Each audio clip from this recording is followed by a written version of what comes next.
ሰላም የተከበራችሁ የኢትዮ ታይምስ ቤተሰቦቻችን እንደምን ቆይታችኋል? ለሰዓቱ የተመረጡ አዳዲስ መረጃዎችን ይዘንላችሁ ቀርበናል። በቅድሚያም አርዕስተ ዜና። በኢንዱስትሪ ፓርኮች ውስጥ የሚሰሩ ሴት ሰራተኞች ደሞዛቸው ስለማይበቃቸው በወሲብ ንግድ መሰማራታቸውንና ማታ ማታ ከሆቴሎች ተመላሽ ምግቦችን ይዘው የሚገቡ እንዳሉም በጥናት ተረጋግጧል ተባለ። ዝርዝሩን አዘጋጅተናል። በአዲስ አበባ ከተማ ባለፉት 9 ወራት ውስጥ በብልሹ አሰራር የተገኙ 1816 አመራሮችና ሰራተኞች ተቀጥተዋል ተባለ። 9 የሚሆኑ ከወረዳ ጀምሮ እስከ ማዕከል ያሉ ኃላፊዎች ከኃላፊነት እስከ ማንሳት መደረሱም ተመላክቷል። ተጨማሪ አለን። ከ6 እስከ 9 ወራት የትርፍ ሰዓት ክፍያ ባለመከፈሉ ከወረዳ እስከ ክልል መዋቅር አሳውቀው የትርፍ ሰዓት ስራ በማቆማቸው ምክንያት ለ2 ሳምንት የሚጠጋ ጊዜ በእስር ላይ የቆዩ የጤና ባለሙያዎች በ50 ሺህ ብር ዋስ መፈታታቸው ተሰምቷል። ሌላኛው መረጃችን ነው። በእነ ዶክተር ደብረጽዮን ገብረ ሚካኤልና አቶ ጌታቸው ረዳን ጨምሮ ሌሎች 18 ግለሰቦችን ዝቅ ሲል የዕድሜ ልክ እስራት ከፍ ሲል ደግሞ የሞት ፍርድ ቅጣት ሊያስቀጣ በሚችል ወንጀል የከሰሱት ጠበቃና የህግ ባለሙያ አቶ አበራ ንጉስ በጉዳዩ ላይ ለቀረቡላቸው ጥያቄዎች መልስ ሰጥተዋል። የምናስደምጣቸው ይሆናል። የተለያዩ የመዋቢያ አይነቶችንና አርቲፊሻል ጸጉር በመጠቀም ራሱን ወደ ሴት ቀይሮ የማጭበርበር ተግባር ሲፈጽም የነበረ ግለሰብ ድምጹን የሴት ለማስመሰል ሲያደርግ በነበረው ሙከራ ተጠርጥሮ በቁጥጥር ስር ዋለ።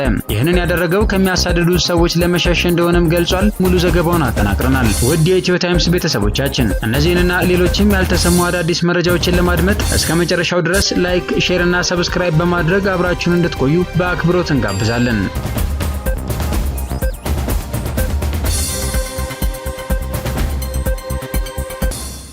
በሲዳማ ክልል ማዕከላዊ ሲዳማ ዞን ሎካ አባያ ወረዳ ከትርፍ ሰዓት ክፍያ ጋር በተያያዘ 2 ሳምንት ለሚጠጋ ጊዜ በእስር ላይ የቆዩ የጤና ባለሙያዎች በዋስ መፈታታቸው ታወቀ። ከጉዳዩ ጋር በተያያዘ ከሚያዝያ 8 2017 ዓ.ም ጀምሮ 14 የጤና ባለሙያዎች ታስረው የነበረ ሲሆን 7ቱ ከቀናት እስር በኋላ ተለቀው 7ቱ እስከ ዛሬ ረፋድ ድረስ በአንጣጤ ከተማ ፖሊስ ጣቢያ በእስር ቆይተዋል። ዛሬ እያንዳንዳቸው በ50 ሺህ ብር ዋስ ከእስር እንዲፈቱ መደረጉን የዓይን እማኞች ተናግረዋል። በሲዳማ ክልል ማዕከላዊ ሲዳማ ዞን ሎካ አባያ ወረዳ በሚገኘው አንጣጤ የመጀመሪያ ደረጃ ሆስፒታል ያሉ የጤና ባለሙያዎች ከ6 እስከ 9 ወራት የትርፍ ሰዓት ክፍያ ባለመከፈሉ ከወረዳ እስከ ክልል መዋቅር አሳውቀው የትርፍ ሰዓት ስራ ማቆማቸውን አሳውቀው ነበር። ይህ ዘገባ እስከተጠናቀረበት ጊዜ ድረስ በጉዳዩ ዙሪያ ከእስር ተፈቱ የተባሉ የጤና ባለሙያዎችን ለማግኘት የተደረገው ሙከራ አልተሳካም። ዶክተር ደብረጽዮን ገብረ ሚካኤልን ጨምሮ 18 ከፍተኛ የትግራይ የፖለቲካና የጦር መሪዎች በፌዴራል መንግስት በተሾሙ ከ60 በላይ የጊዜያዊ አስተዳደር አመራሮችና ሰራተኞች ላይ የዘር ማጥፋት ወንጀል ፈጽመዋል በሚል ክስ እንደቀረበባቸው ከዚህ ቀደም በነበረው ዘገባችን አስደምጠናቸዋል። ከዚህ ዘገባ ጋር በተያያዘ እነ ዶክተር ደብረጽዮን ገብረ ሚካኤል፣ አቶ ጌታቸው ረዳና ሌሎች 18 ግለሰቦችን ጨምሮ ያቀረባችሁት የግድያ ወንጀል ማስረጃ አለ ወይ ሲል ከዚህ ቀደም በጊዜያዊ አስተዳደሩ ፍትህ ቢሮ ኃላፊ ሆነው ለሰሩት ጠበቃና የህግ ባለሙያ አቶ አበራ ንጉስ ጥያቄ ያቀርባል። ጠበቃና የህግ ባለሙያው የቀረበው የወንጀል መደበኛ ክስ ሳይሆን የጥቆማ ክስ ነው። ጥቆማ ይዞ ለመነሳት ወንጀሎች ከተፈጸሙ መፈጸማቸው በቂ ነው። ግድያና ሌሎች ከባባድ ወንጀሎች ከተፈጸሙ ጥቆማ ለመስጠት በቂ ነው ያሉ ሲሆን ጥቆማ ሰጪ እንዲያውም ማስረጃ ላይ ይጠበቅበት ይችላል። ምክንያቱም በወንጀል ፍትህ አስተዳደር ትልቁ ሚና ወንጀለኞችን ለይቶ ለህግ ማቅረብ የመንግስት ብቸኛ ስራ ነው ብለዋል። በርካታ አመራሮችና ሰራተኞች አስተዳደራዊ አገልግሎት እንዲሰጡበት በ2013 ዓ.ም በትግራይ ክልል ተቋቁሞ የነበረውን ጊዜያዊ አስተዳደሩንም ለክሱ መነሻ አድርገዋል። አቶ አበራ ስለ ድርጊቱ በሰጡት አስተያየት ህወሓት በወቅቱ ከፌዴራሉ መንግስት ጋር ባደረገው ጦርነት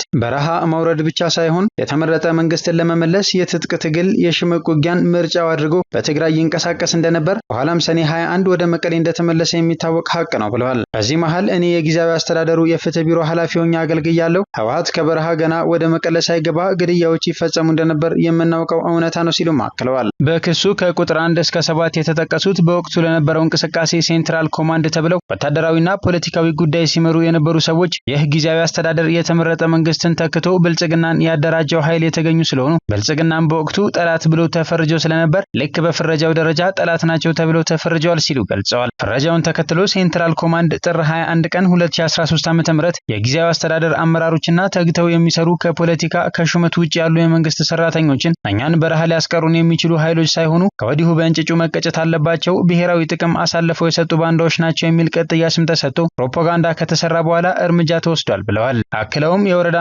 ዞን አስተዳዳሪዎች ሪፖርት ያደርጉልን ነበር ያሉ ሲሆን የ63 ሰዎች ግድያ የአንድ ሰው የግድያ ሙከራ ድርጊት ዛሬ ቀረበ እንጂ ወደ 38ቱን ትግራይ እያለን የሰበሰብናቸው ከወረዳ የመጡልን ናቸው ብለዋል። ስለዚህ ግድያ ተፈጽሟል፣ ምንም ጥያቄ የለውም የሚሉት አቶ አበራ አስተዳደራዊ ስራ ሲሰሩ የነበሩ የፓርቲ ፖለቲካ አጀንዳ ያነገቡ አይደሉም ብለዋል። አክለውም በወቅቱ ሲደረግ በነበረው ጦርነትም ከፌዴራል መንግስቱ ጋር ወግነው ወታደራዊ ስራ ያልሰሩ ናቸው፣ የተገደሉት በረድኤት በሕክምና ወይ አስተዳደራዊ ስራ ሲሰሩ የነበሩ ብቻ እንደሆነ የሚታወቅ ሀቅ ነው ብለዋል። በሕጉ መሰረት በእንዲህ አይነት ወንጀል የተጠረጠሩ ሰዎች ለፍርድ ሲቀርቡ ምን አይነት ቅጣት ይጠብቃቸዋል ለሚለው ጥያቄም ድርጊቱ ዝቅ ሲል የዕድሜ ልክ እስራት፣ ከፍ ሲል ደግሞ የሞት ፍርድ ቅጣት ያስቀጣል የሚል ምላሽ ሰጥተዋል።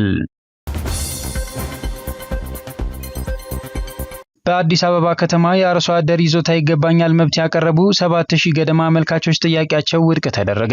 በአዲስ አበባ ከተማ በአርሶ አደርነትና በአርሶ አደር ልጅነት የይዞታ ማረጋገጫ የምስክር ሰርተፊኬት እንዲሰጣቸው ካመለከቱ 27000 ያህል አመልካቾች ውስጥ 7000 የሚጠጉት ያቀረቡት ጥያቄ ውድቅ መደረጉን የከተማይቱ ከንቲባ አዳነች አቤቤ ተናገሩ። የይገባኛል መብት ጥያቄዎች ውድቅ የተደረጉት የቀረቡት ጥያቄዎች ማጣራት ከተደረገባቸው በኋላ ትክክለኛ እንዳልሆኑ በመረጋገጡ እንደሆነ ከንቲባዋ ገልጸዋል። ከንቲባዋ ይህንን ያሉት ዛሬ ረቡዕ ሚያዝያ 22 በተካሄደው የአዲስ አበባ ምክር ቤት መደበኛ ጉባኤ ላይ ከምክር ቤት አባላት ላይ የቀረበላቸው ጥያቄ በሰጡት ማብራሪያ ነው። ጥያቄውን ያቀረቡት የንፋስ ስልክ ላፍቶ ክፍለ ከተማ የምክር ቤት ተመራጭ የሆኑት እሌኒ አየለ የአርሶ አደሮች የይዞታ መብት ጋር በተያያዘ ያሉ የመልካም አስተዳደር ችግሮችን አንስተዋል። የአገልግሎት ጥራትና ፍጥነትን በተመለከተ አንዳንድ የመልካም አስተዳደር ችግሮች እንዳሉ ከአርሶ አደሮች እየተነሳ ነው ያሉት እሌኒ ለዚህ ችግር መፍትሄ እንደሚበጅለት ጠይቀዋል። ጉዳዩ የሚመለከታቸው ባለድርሻ አካላት ትክክለኛ አርሶ አደሮች የይዞታ መብታቸው እንዳይነፈግና ሌሎችም ያለ አግባብ እንዳይጠቀሙ እንዲያደርጉም አሳስበዋል። ለጥያቄው መልስ የሰጡት ከንቲባ አዳነች አቤቤ እርሳቸው የሚመሩት የከተማይቱ አስተዳደር ለጥያቄዎቹ የተሟላ ምላሽ አለመስጠቱን አምነዋል። የዚህ ምክንያቱ በአርሶ አደር ስም አላግባብ ለመጠቀም በሚደረጉ ጥረቶች ብዙ ጫናዎች የመፍጠር ሂደቶች ስለነበሩ እንደሆነም አብራርተዋል።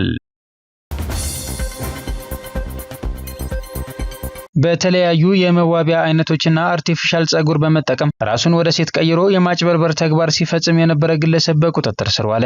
በምዕራብ ሐረርጌ ዞን ገለምሶ ከተማ አስተዳደር ውስጥ በተለያየ የመዋቢያ አይነቶችና አርቲፊሻል ጸጉር በመጠቀም ራሱን ወደ ሴት ቀይሮ የማጭበርበር ተግባር ሲፈጽም የነበረ ግለሰብ በቁጥጥር ስር መዋሉን የምዕራብ ሐረርጌ ዞን ፖሊስ ዋና መምሪያ አስታውቋል። ከምዕራብ ሐረርጌ ፖሊስ ዋና መምሪያ የኮሙኒኬሽን ጽሕፈት ቤት የተገኘው መረጃ እንደሚያመለክተው ተጠርጣሪው ስንታየሁ አስቻለው የተባለው የ20 ዓመት ወጣት በተለያዩ የመዋቢያ አይነቶችና አርቲፊሻል ጸጉር በመጠቀም እንደዚሁም የሴት ረጅም ቀሚስ በመልበስ የማጭበርበር ተግባር ሲፈጽም በቁጥጥር ስር ሊውል መቻሉን አመላክቷል። ተጠርጣሪው ረጅም ቀሚስ በማድረግ የሴት ቦርሳ በማንጠልጠል ራሱን በመዋቢያ ወደ ሴትነት ቀይሮ ከፍተኛ የማጭበርበር ተግባር ሲፈጽም እንደነበር ተገልጿል። ተጠርጣሪው ለምን ራሱን ወደ ሴትነት እንደቀየረ ሲጠየቅ ከሚከታተሉኝ ሰዎች ለማምለጥ ነው ቢልም ፖሊስ ግን ተጠርጣሪው በተለያዩ መዋቢያዎችና አርቲፊሻል ጸጉር እንዲሁም ረጅም ጸጉር በመልበስ ሙሉ በሙሉ ሴት መስሎ ወንድን በመቅረብ ካማለለ በኋላ አብረው እንዲያሳልፉ በማድረግ የእጅ ስልክና ቦርሳቸውን ነጥቆ በመሰወር ተግባር ላይ በትላልቅ ከተሞች ላይ ተሰማርቶ ድርጊቱን ሳይፈጽም አይቀርም በሚል የፖሊስ ጥርጣሬ ምርመራ እየተደረገበት መሆኑ ተገልጿል።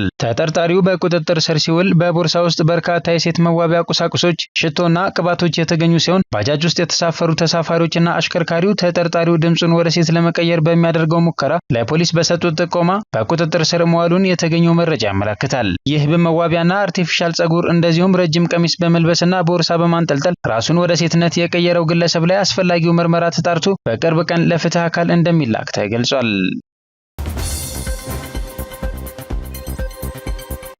የቢሮው ኃላፊ ከጅምሩም የግል አጃቢ እንደሌላቸው የማዕከላዊ ኢትዮጵያ ፖሊስ አስታወቀም። ከትናንትና በስቲያ የማዕከላዊ ኢትዮጵያ ክልል ገቢዎች ቢሮ ኃላፊ አቶ አሊ ከድር ስብሰባ ጨርሰው በመጓዝ ላይ ያሉ በመኪና አደጋ ሕይወታቸውን ማጣታቸው ይታወሳል። በማህበራዊ ሚዲያ አቶ አሊ አብረዋቸው አጃቢያቸውና ሹፌራቸው በሚል የተገለጹ ሁለት ሰዎች እንደነበሩ ተደርጎ የሚሰራጨው መረጃ ከመሰረቱ ትክክል ያልሆነ ሐሰተኛ መረጃ ነው ሲሉ የማዕከላዊ ኢትዮጵያ ክልል ፖሊስ ኮሚሽን የትራፊክ ዘርፍ አስተባባሪ ኢንስፔክተር ታምራት ደሳለኝ ተናገሩ። የቢሮ ኃላፊው ከጅምሩ ቢሆን የግል አጃቢ የላቸውም ያሉት ኢንስፔክተር ታምራት አብሯቸው የነበሩት ሹፌራቸው ብቻ ነበሩ ሲሉ ገልጸዋል። በርካታ ማህበራዊ ሚዲያዎች ግን በአደጋው ወቅት ከአቶ አሊ ከድር ጋር የግል አጃቢያቸውና ሹፌራቸው አብሯቸው እንደነበሩ በመግለጽ ክፉኛ ተጎድተው ሆስፒታል ከገቡ በኋላ ትናንትና ሌሊት ሁለቱም ሕይወታቸው አልፏል በማለት ሐሰተኛ መረጃ ያሰራጩና እየተቀባበሉ ተመልክተናል። መረጃው ተገቢ ያልሆነና ያልተገባ ተወዳጅነትን ለማግኘት የተፈበረከ የውሸት ዜና ነው ብለዋል። ሹፌሩ በአሁኑ ሰዓት በአዳማ ሪፈራል ሆስፒታል በሕክምና ላይ እንደሚገኙም ገልጸዋል።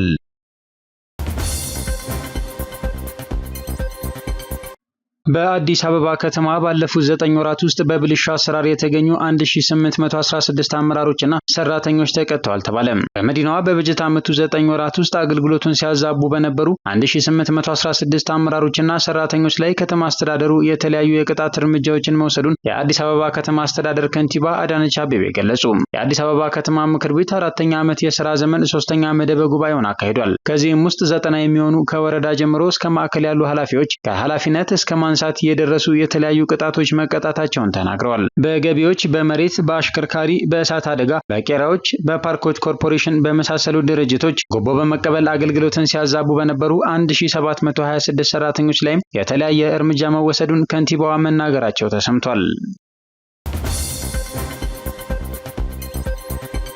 በኢንዱስትሪ ፓርኮች ውስጥ የሚሰሩ ሴት ሰራተኞች በወሲብ ንግድ ላይ መሰማራታቸው ተገለጸ።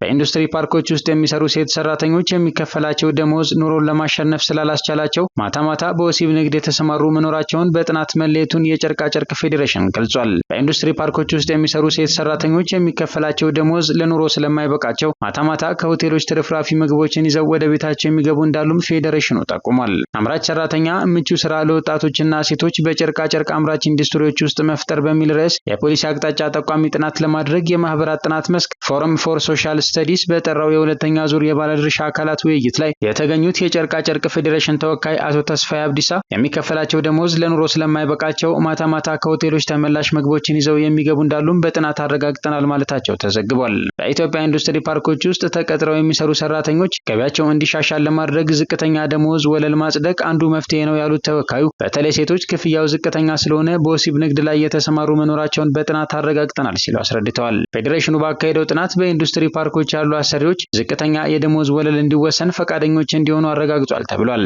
መንግስት ግን በጉዳዩ ዙሪያ እልባት ለመስጠት የሚዘገይበት ምክንያት ግልጽ አይደለም ተብሏል። ሌላ የውይይት ተሳታፊ በበኩላቸው በኢንዱስትሪ ፓርኮች በጨርቃጨርቅና ጋርመንት ላይ ተሰማርተው የሚሰሩ ሴት ሰራተኞች የሚከፈላቸው ክፍያ ዝቅተኛ በመሆኑ በትዳር ህይወታቸው ላይ እንኳን የመወሰን መብት እንዳይኖራቸው አድርጓል ብለዋል። ትዳር የሚመሰርቱት ስለፈለጉ ሳይሆን ወጪ ለመጋራት በሚል እንደሆነ አስረድተዋል። የኢትዮጵያ ሰራተኛ ማህበራት ኮንፌዴሬሽን አማካሪ አቶ ዘሪሁን ገዛኸኝ በበኩላቸው ኮንፌዴሬሽኑ ዝቅተኛ የደሞዝ ወለል እንዲወስን መጠየቅ ከጀመረ በርካታ ዓመታት ሆኖታል፣ እስካሁን ግን መፍትሄ አላገኘም ብለዋል። አቶ ዘሪሁን የኢትዮጵያ የኢንዱስትሪ ሰራተኞች ወርሃዊ ክፍያ ከሌሎች ሀገራት ጋር ሲተያይ እጅግ ዝቅተኛ ነው ብለዋል። የጥናት ቡድኑ አባል የሆኑት ዶክተር ደግነት አበባው በበኩላቸው ዝቅተኛ የደሞዝ ወለል ላይ አስፈላጊነቱ እንደማያጠራጥር ተነጋግረው ነገር ግን እንዴት ይወሰን የሚለውን በደንብ ማየት ያስፈልጋል ብለዋል። የኢትዮጵያ ሰራተኛ ማህበራት ኮንፌዴሬሽን ነገ ሐሙስ በዓለም አቀፍ ደረጃ ለ136ኛ በኢትዮጵያ ደግሞ ለ50ኛ ጊዜ የሚከበረውን የሰራተኞች ቀንን አስመልክቶ በሰጠው መግለጫ የዝቅተኛ ደሞዝ ወለል እንዲወሰን የጠየቀው ጥያቄ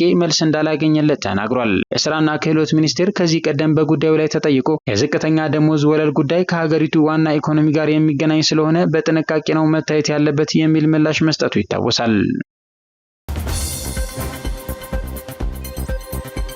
አንድ እንሁን የምንለው ለሌላ ፍላጎትና ዓላማ አይደለም። ይልቁንስ አንድነት ኃይል መሆኑንና አንድ አለመሆኑን ደግሞ እንደ አማራ ያስከፈለንንና እያስከፈለን ያለውን ከባድ ዋጋ በቅጡ ስለምንረዳ ነው እንጂ ሲል አባይ ዘውዱ ገለጸ። አንድ ይሁን ዕለት በህግና በተቋም ጭምር በጠላትነት ፈርጆ እንደ ህዝብ እያጠቃን ያለውን አገዛዝ ያለ ውጊያ ማሸነፍ እንደምንችል በመረዳት በተሻለ ፍጥነት ወደ አንድነት መምጣት አለብን ያለው አባይ አንድ እንዳንሆንም የኦህዴድ ብልጽግና ያለ የሌለ በጀቱን መድቦ የሰው ኃይሉን አሰማርቶ በእኩይ ሸፍጥና ሴራ ተጠምዶ ሌት ተቀን እርስ በርስ ለመለያየትና ለማጋጨት የሚሯሯጠው አንድ ስንሆን ያለምንም ውጊያ ማሸነፍ እንደምንችል ስለሚገነዘብ ነው ብሏል። አክሎም በእርግጥ ለአማራ ህዝብ ስለ አንድነትና ስለ ህብረት ለማስተማር አይቻልም፣ ራሱ የአንድነት መሰረት ነውና ያለ ሲሆን አማራ ስለ አንድነት ጥቅም በተረትና ምሳሌው ቀድሞ ነግሮናልና ተረትና ምሳሌውን በንግግር ብቻ ሳይሆን በተግባር ጭምር የኖረውም ነው ሲል ገልጿል። እንደ አማራ በተናጠል ጀግና የመሆን ችግር የለብንም፣ አያሌ ታሪክ የሰሩ ጀግኖችን አፍርተናል ያለው አባይ በተናጠል ትክክል ከምንሆን እንደ ቡድን ብንሳሳት ይሻለናል የሚባለው በምክንያት ነው። በጋራ ተነጋግረንና ተመካክረን የሰራነው ስህተት ቢሆን እንኳን እንታገሰዋለን ይላል። አይደለም በጋራ በተባበረ ክንድ አንድ በመሆን ያስመዘገብነው ትክክልነት ድል ነውና መራራ ሽንፈት ቢሆን እንኳን ተቀብለን ቶሎ ለማስተካከል እንሰራለን ለማለት ነው ሲል ያብራራል። በተናጠል ሆነን ትክክል ነን ስንል የሁላችንም መንገድ ሁልጊዜ ትክክል መስሎ ነው የሚታየን የሚለው አባይ እንደ አንድ ሆነን አይደለም ትክክል መሆንና ማድረግ የምንችለው ነውና ብንስት ብንሳሳት እንኳን ትክክል ነን ለምን ቢሉ ጥቅምና ጉዳቱን ስህተቱን በአንድነት ዳግም ተመልክተን ለማስተካከል እንችላለንና ሲል ይገልጻል።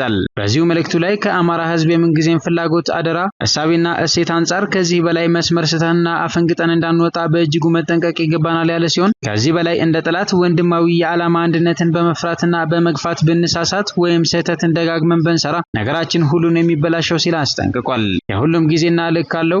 በስህተትም ጭምር። ስለዚህ ሁሉም በልኩ ይሁን። በተለይ ታላላቆቻችን እናንተ ራሳችሁን ለትልቅ ህልምና ዓላማ የሰጣችሁ ሰዎች በብዙ መልኩ በእጅጉ ተጠንቀቁልን። የአማራ ህዝብ ከትክክለኛ አቋምና ዓላማችሁ የሚያተርፈውን ያህል ከትንሽ ስህተታችሁ የሚያጣውና የሚከስረው ከሚታሰበው በላይ ብዙ ሊሆን እንደሚችል አትጠራጠሩ ሲልም አክሏል። በመሆኑም እስከ መጨረሻው ድረስ የተነሳችሁበትንና ደጋግማችሁ የነገራችሁንና ከፍተኛ የሆነ ሰብአዊና ቁሳዊ ኪሳራ እየከፈላችሁበትና እንደ ህዝብም እየከፈልንበት ያለውን ራስን የመከላከልና የማዳን የህልውና ትግልን በስኬትና በውጤት የማጠናቀቅ አደራ በዋናነት በእናንተ እጅ ላይ መሆኑን ፈጽሞ ላፍታ እንዳዘነጉ የሚል መልእክት ያስተላለፈው አባይ አማራ ሳይጨርስ አልጀመረም ብቻ ሳይሆን አማራ መጨረሻውን በማሳመር ህልውናውን የመታደግ ሁሉን አቀፍ ትግሉን በስኬትና በውጤት ማጠናቀቁ አይቀሬ ስለመሆኑ አይነተኛ ማረጋገጫዎች እናንተ ናችሁ ያለ ሲሆን በተጨማሪም በዓላማና በጽናታችሁ ተማምኖ ተማርኮ ተከትሏችሁ ለአንድያ ነፍሱ ሳይሰስት ዘረኝነትንና የዘር ፍጅትን በመቃወም ከፍተኛ ዋጋ እየከፈለ ያለው ጀግናውና የነገን ብሩህ ተስፋ አላሚው ነጻነትን አክባሪና ሞትን አይፈሪ የሆነው በተለይም በታሪክ አጋጣሚ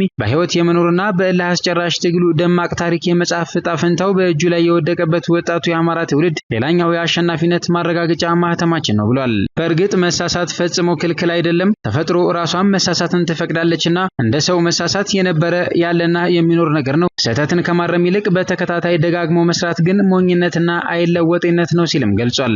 አክሎም ስህተትን ደጋግሞ በመስራት ትክክለኛነት እውን አይሆንም። በእውነት ከፍለን ከምንማር በነፃ ነው መማሩ የሚሻለን። ስህተትን ከማረም እንጂ በተለይ ሆን ተብሎ በሚመስል መልኩ በየጊዜው ከመድገም ትክክለኝነት የለም አይኖርምም። ከስህተት ውድቀት እንጂ የተለየ ወይም የተሻለ ውጤትና ስኬት መጠበቅ አይቻልም ብሏል። አሁን ላይ የህልውና አደጋ እንደገጠመው አማራ አይደለም እርስ በርስ በመተኳኮስ በመተጋገት በመጣላት በአደባባይ በመሰዳደብና ከወንድም ጋር ተኳርፎ ከጠላት ጋር በመወገን ለጠላት መሳቂያና መሳለቂያ እንድናደርገውና ሁለንተናዊ የጥቃትና የመከራ ጊዜውን በማራዘም ተስፋ እንድናስቆርጠው ነውና እርስ በርሳችን በክፉ ዓይን እንድንተያይና ክፉ ቃል እንድንነጋገር እንኳን አይፈቅድም የሚለው አባይ ታዲያ አሁናዊ ቁመናችንን ስንገመግም ከህዝቡ ፍላጎት፣ ዓላማ፣ እሳቤና እሴት እያፈነገጥን መከራችንንና መከራውን እያራዘምን አይደለም ወይ የሚል ጥያቄ አቅርቧል። ቀጥሎም ራሳችንን በቅንነት ቆም ብለን በመጠየቅና በመገምገም አስቸኳይ እርምት በማድረግ ለህልውና ጥያቄያችን ዘላቂና የሚበጀውን መፍትሄ በጋራ በተባበረ መንፈስና ክንድ እንፈልግ እንችላለን። የመጣንበት የኋላ ታሪክና መንገድ ለዚህ ትልቅ ማሳያ ነው ሲል ያክላል። ለሚያልፍ ቀን ብለን ለአንድ ዓላማ ሲል ውድ ህይወቱን ረክዞ እየተዋደቀ ካለ ወንድማችን ጋር ከመከባበርና ከመተባበር ይልቅ በሆነ ባልሆነው በመገፋፋትና ከፍ ሲል በመጠፋፋት አማራን ትግሉን የተቀደሰውን ህልውናን የመታደግ የትግል ዓላማና ታጋዮችን የማይመጥን አማራን የሚያሳዝን ለትውልድ የሚጎረብጥና የሚጸጽት ታሪክ አንስራ ያለው አባይ አማራ ሲከባበር አብሮ ሲበላ ሲጠጣና ተባብሮ ሲሰራ እንጂ ሲጣላ አያምርበትም ሲል መልእክቱን አስተላልፏል።